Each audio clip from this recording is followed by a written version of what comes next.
Hello and welcome to Secrets Mystery Manor. I'm your host, Psychic Zelda Kelly.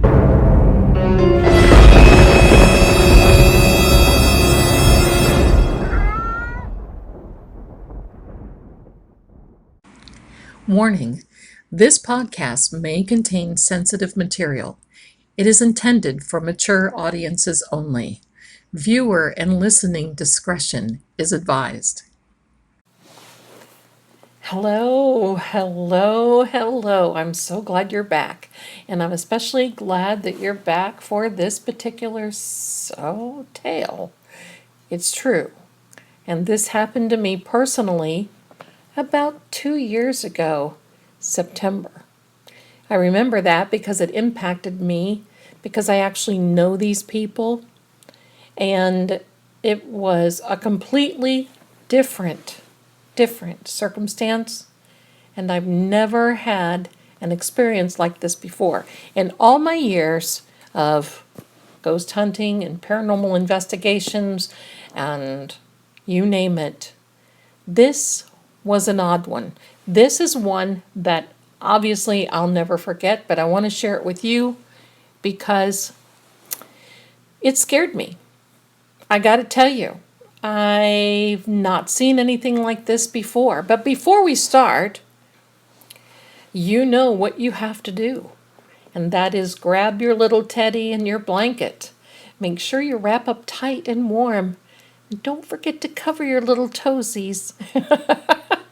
But then grab your snacks, your popcorn, your candies.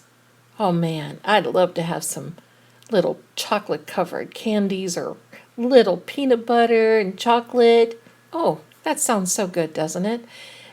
Your popcorn too. Why not mix them together? That's always a good one. And don't forget to get your drink. It can be water, juice, soda, coffee, tea, whatever makes your little heart happy. Because we've got a few minutes we're going to spend together, and I want you to be comfortable while you're listening. So I want to thank you for stopping by, and I also want to thank Secrets Mystery Manor, Psychic Secrets, the Mystery Manor, and our sponsor, Psychic Secrets. We have such a good time here, and I enjoy this so much because after all, I get to tell you my stories, and that's what I love to do. And I know you love to hear them too. So without further ado, this is a story about a friend of mine. Now, I worked with this friend for years, probably 20 years ago. We've always kept in touch. He had gotten married to a young lady. I had gotten married. And so, but we've always kept in touch because it's like anything else. You work together, you always say hello, how are you? Any of these things. Now, before I go on any further, I have a little girl in my lap, and she's annoyed with me. Her name is Benji. She looks like a little cougar. She always looks like she's mad. But she's not. She's a little angel, but right now she's a little annoyed. Don't know why. So if you hear a little smack, that's her tail smacking around, and she just might catch the phone. So if she does that, well, you know how things are at the house of Zelda. You always get a fur baby or two, always involved in these videos, right? So why not? You're part of the family. So this gentleman, and we live in different states. I haven't seen him in years, but we've always said hello, and especially holidays coming around the corner. And he had been traveling, and we were in the same business together back then. It wasn't the psychic business, but it was still in the same business. And she was too, his wife. We always said hello, how are you? All this. Well, he had gone to a training session for a new job. And he was about, 3-4 hours away from his home, 3-4 hour drive, I think maybe even 5 hours. So he was gone for about a week. He was excited, kept saying hello. would call me and ask me for my opinion, just stuff that friends do. His wife was sick. I don't know what happened, but she had been ill for quite some time. And she was ill while he was gone. And he told her that he was going to come home early and take her to the doctor. When he came home, she wasn't quite as bad and thought, well, okay, we'll see what we can do. We'll ride this out. The next day after he returned home, she was so very ill that they decided to go to an emergency, what they call a doc in a box, basically at the pharmacy where they have doctors or practicing nurses and so forth. So they go in, and she has pneumonia, a very bad case of pneumonia. Her regular doctor was unable to get her in and said, okay, yeah, go on over there. So they prescribed her this medicine. She went home, and 2 days later, she was so ill that they called her regular doctor, and her regular doctor got her in.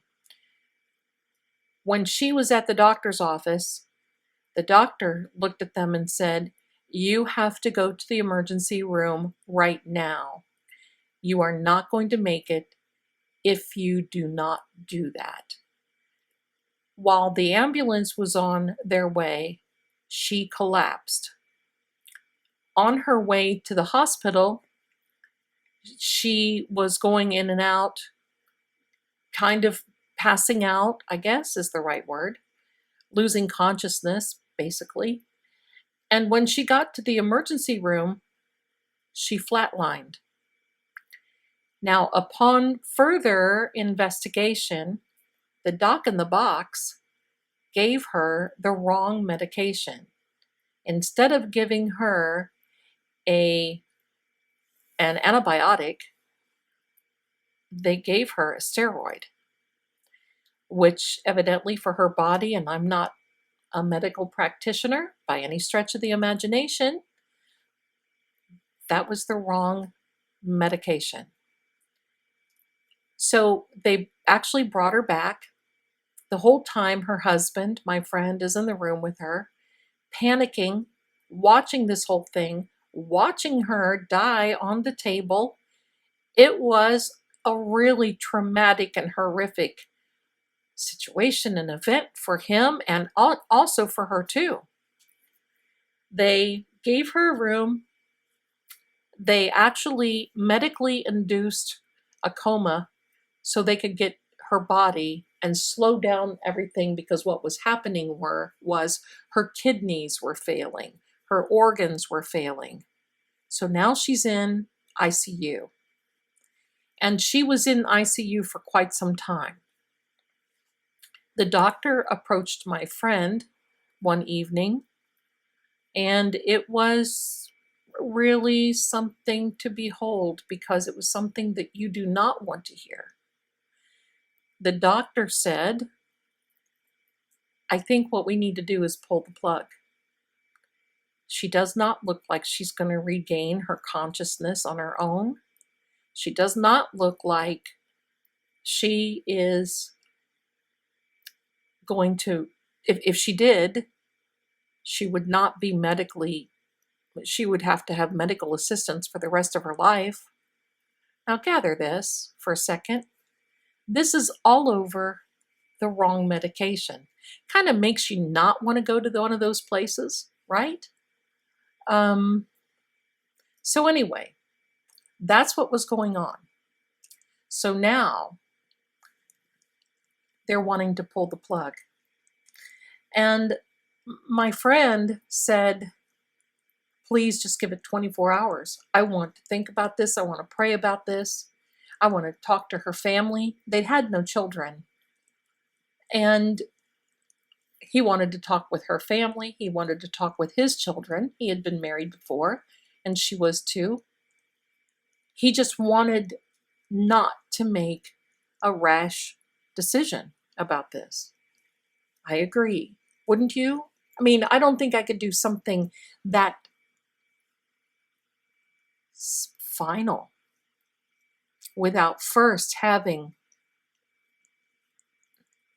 you know, without first having a conversation, at least with God. That's a huge responsibility. Maybe some of you have faced that before. I don't know. But before we continue, I got to give you the cliffhanger, right? I love you. But before we continue, we're going to take this break and we're going to go to Psychic Secrets because they've got a special announcement to share with us. And we'll be back right here to finish the story. You don't want to miss this. So we'll be right back. See you soon. Hi everyone, this is your friend Zelda Kelly, and I would like to take a minute to invite you to stop over to Psychic Secrets. That's www.psychicsecrets.com. There you can find an advisor that can help you with advice, direction, and guidance that you need. And also, you can read our blog, which has a lot of really, really good little articles and information and can actually answer some questions for you.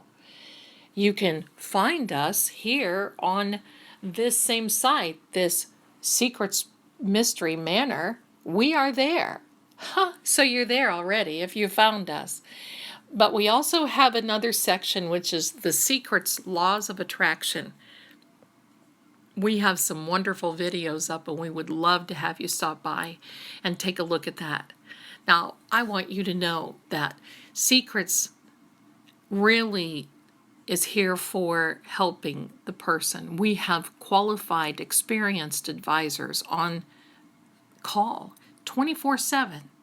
We have the ability to chat. We have the ability to take a call and actually even a video call if you feel so inclined. So stop on by to psychicsecrets.com. That's www.psychicsecrets, that's two S's in the middle now, psychicsecrets.com, and take advantage of our first-time offer. For those of you who have never called before, first-time customer, we have an offering of 30 minutes for $30. We can get a lot accomplished in 30 minutes. I'm so glad that you stopped by today to listen to Secrets Mystery Manor. And I hope you take the invitation to come on over and check out our advisors. We're here for you. So thank you so much. And hopefully I'll see you soon and you'll see me on there. I'm extension 11. So back to our podcast. Bye for now. My friends, we are back, and I have to tell you that I am so thrilled that you're here with us tonight. I love telling you these stories. And in the meantime, while you were listening to the ad for Psychic Secrets, my other little furry fellow, Petey Pinknose, little sweet Petey, decided to join us, and he's sitting on my lap too. So if you hear a little meow or something else going on, it's that time of night. Actually, it's early morning, like 2:37 a.m. in the morning. They all like to cuddle, and it's pets time. It's pets. So back to our friend. He had this very hard decision that he had to make, and he was just really, I had to pause for a minute because I actually felt that anxiety of that responsibility. You're responsible for someone else's life. Should you take the chance? Should you believe one doctor? What is it? Right? He emails me and tells me what's going on. And I'm like, oh my gosh, I'll join you in prayer. Let's see what the answer is. Wait, calm yourself so you can have the answer. So that night, I had been up working late now on the psychic line. And actually, it was a little later than this in the morning. I finished my shift and I decided to sleep in the living room because I was comfortable on the sofa, and quite frankly, I just didn't feel like getting up and going into the bedroom. You know those nights. So I just got comfy and laid down, and there was a small hall light on, and the I could see, so it was just giving enough glow, so if I woke up in the middle of the night and I had to get up, well, I wouldn't be stumbling and falling. That's the most important thing. I'm drifting off, and I'm hearing a noise in the hallway. I don't know what it is about this hallway. I got plenty of other stories about this hallway. Scary stuff. But this particular early morning, about this time, I was dozing in and out. I had been praying for her, praying for my friend, and I hear this noise in the hall. And I look, and through the darkness, now I was awake now. I got to tell you, this was not a figment of my imagination. So I got to tell you, so I'm seeing something in the hall, like it's a form in the hall. There, standing, was his wife. Now, my darlings, I'm hundreds of miles away from them. She was in the hospital on a ventilator and on other machines keeping her alive, and she shows up in my hallway. Now, here's another tidbit that this gets to me. I know you've seen some of these spooky horror shows, and especially the one that I can tell you that I remember. That is I think it's House on Haunted Hill. It's with Catherine Zeta-Jones. It's the one where when they're walking through the halls, they do this jerky motion when they're walking. Now, whoever came up with that probably had that experience, because that is exactly what she did. She was standing there jerking around like that, and I'm going to tell you, my darlings, I woke up in a real hurry. Before I could even say anything, she drops to the floor, and she doesn't crawl, but she was on all fours, like racing over to me where I was laying on the sofa. And it happened so fast. I mean, it was just in a flash. And when she got up to me, I was trying to comprehend what was happening, and she got up so close, my darlings, that, man, I'm getting the chills. Oof, are you?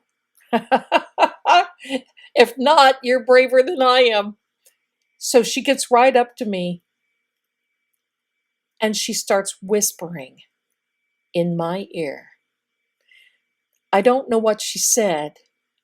I was listening, but all I could hear was, that's the whispering. I don't know if she was forming words. I don't know. But my darlings, at that moment, because I could feel her beside me. Have you ever done that? Have you ever felt someone's spirit, someone like this, feel this vibrational frequency, she's not an entity, right? It was her on all fours, bent down, whispering in my left ear. And I'm going to tell you, I got to tell you this. I came up off of this sofa like a shot, and I could not move. I was paralyzed. It didn't frighten me. It intrigued me and shocked me, And I had all these emotions going on at the same time. I'd never seen anything like this in my life. And I mustered up enough to yell for my son. Because at this point, I'm thinking, I'm awake. Wait a minute. I am awake, aren't I? No. Maybe? Yes. Sorta, kinda. There's a kitty. I must be awake. So I'm trying to reason through this through my head. But I want you to know how I know it was real, because I could smell her. She had the smell of a hospital around her. Now, I know you know what that smell is like. It's a combination of medical and cleaning supplies and antiseptic and sterile and just that smell. It was here and it was lingering. Little did I know. Well, before I get ahead of this. Don't get ahead of yourself, Zelda. We're sitting here on pins and needles. So I'm yelling for my son. My son's in the bedroom with his earphones on. He's listening to music or TV or something. God only knows. And I want you to know this, my darling. He didn't hear me.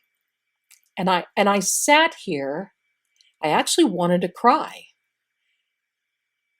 But it occurred to me, she was trying to tell me something. There was something that was going on. I'm going to take a little side trip here. Over the years, there are people that I've been close to, friends, associate, fellow workers, that they don't know the other life that Zelda leads, and that is the psychic life. Some people can't handle it. I've noticed that some people treat me differently. And there are many Christians out there, I am Christian too, and many believers that when you say that, it's an automatic judgment. Now, it shouldn't be that way, but I certainly understand. There was a time in my life that I also wondered, am I doing the right thing? But my job, I'm going to say, my service is to be service of others. I do this because I don't want to be this, oh, psychic extraordinaire. And oh, Zelda, she has so much talent and she tells the past and the present and continuously predicts the future type stuff. I do it because people need help. And sometimes people just need advice or a shoulder to lean on. The point I'm making is I did not tell my friend what I do on the side. In fact, what I do tell a lot of people is that I just work for a helpline. How do you like that? And that's really how I feel, because we're here to help you. We're here to help others. So now I'm sitting up and I'm thinking, what does this mean? And I'm thinking, I've got to tell my friend. I got to tell my friend. So I grabbed my laptop and I thought, I can't tell him that I saw her because this is hard enough on him and he's going to have me committed and get me to a rubber room. So I wrote to him and I said, I've been praying and I think that you need to be moving her. You do not need to be pulling the plug.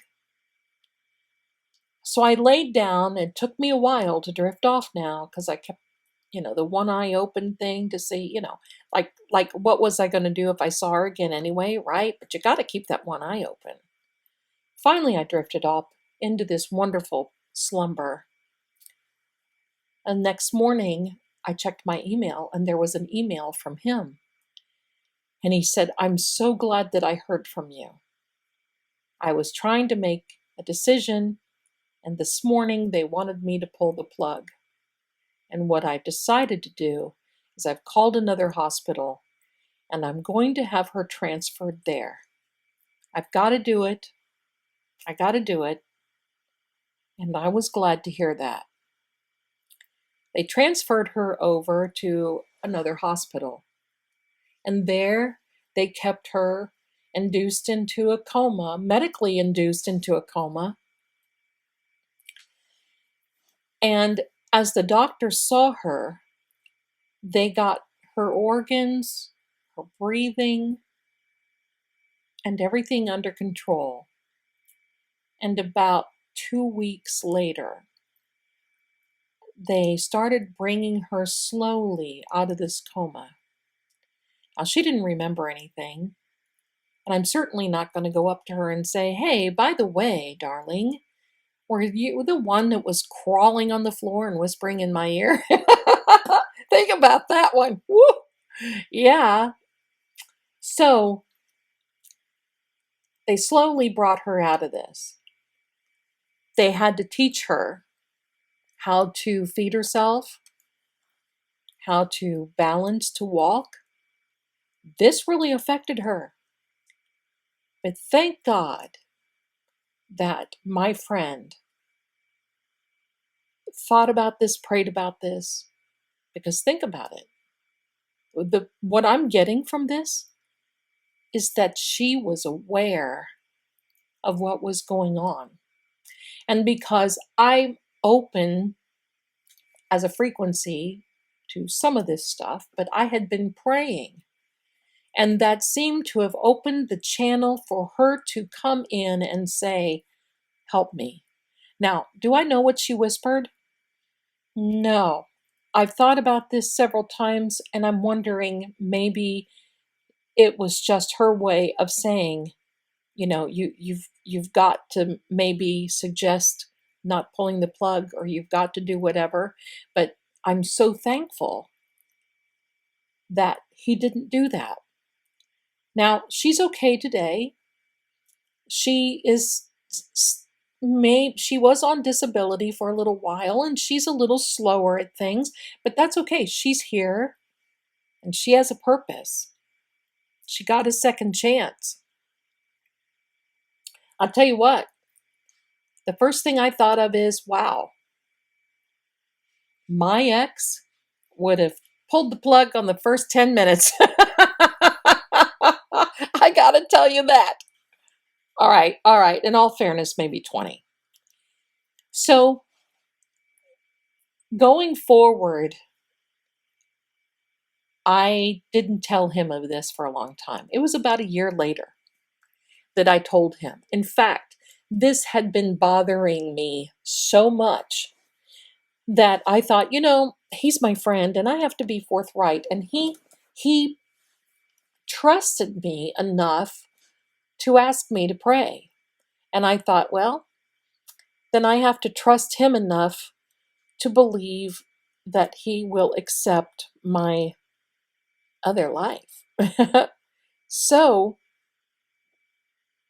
he is a Christian and he believes in God, and he is a really great guy, and his whole demeanor is to make sure he always does the right thing. We all make mistakes, but that's what his demeanor is. So this one day I bit the bullet and I wrote to him and said, "There's a part of me that you don't know, and I apologize that over 20 years I did not trust you enough not to feel bad or to judge me, and that is my own problem." I wrote to him and I told him a little bit about this. Not everything, but a little bit. I left out the scary parts, okay? And I basically said that I had a dream about her. The reality of it is, it might have been a dream, but it sure did seem real. I sure did feel her whispering in my left ear. I waited 2 whole days, and I want you to know that those 2 whole days felt like 2 whole years because I thought, oh no, I've put him off. I have hurt his feelings, didn't know what to say. And he wrote back and he said, I want you to know I think that is the coolest thing going. And I know you, and you would never use it for anything bad.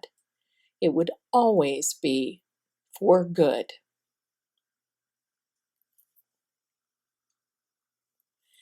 And to this day, I have to tell you, there is something that is called visioning.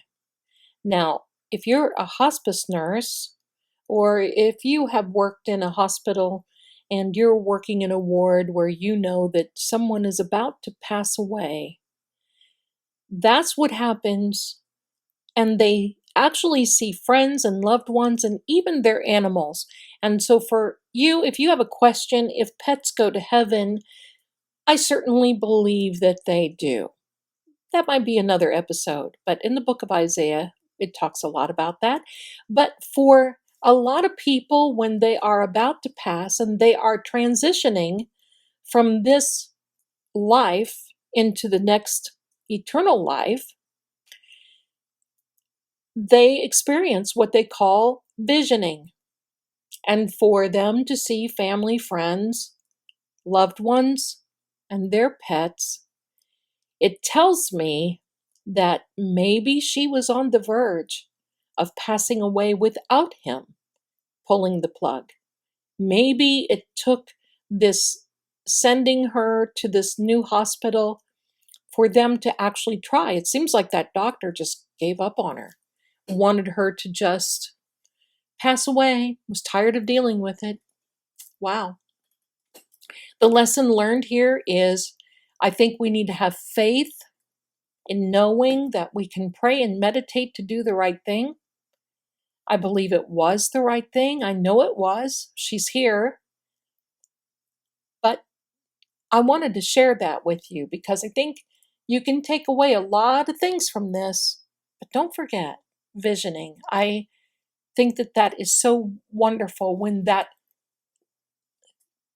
frequency starts to open and this other dimension starts to open and we start to transition. It is really a peaceful time. But obviously, she wasn't ready to go. She has a job to do. And it'll be very, very exciting to see exactly what it is. So I want to thank you so much for giving me the opportunity to share this story with you. As kind of creepy and scary, well, it's has a happy ending. And it's something that I just felt like I wanted to share with you. So until next time, my darlings, when you come back to see us on Secrets Mystery Manor, you be well, you be safe, and you be brave, my hearts, because you have a purpose here. I know you do. Till next time, I'll see you soon, and you have a wonderful day. Bye for now. Until next time, thanks so much for listening. I just love this, don't you?